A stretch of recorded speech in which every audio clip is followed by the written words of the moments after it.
মা ওর নাম রুহি। আমরা আমরা বিয়ে করছি মা। কি তুই একটা অন্যায় করে আসবি আর আমাকে সেটা মেনে নিতে হবে? সারা জীবন আমি তোকে কষ্ট করে মানুষ করেছি আর তার এই প্রতিদান দিলি? তুমি কি বুঝতে পারছো না তুমি কত বড় পাপ করছো? মা কি হয়েছে?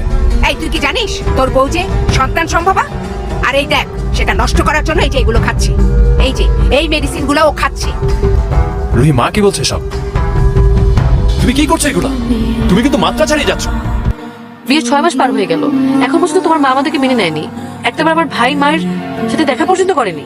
আমি কোন ভরসা বাচ্চা নিব? রুহি ওইটা আমার ওরসজাত সন্তান।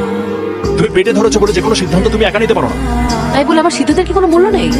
কান খুলে শুনে রাখো, আমি এখন বাচ্চা নেওয়ার জন্য প্রস্তুত না।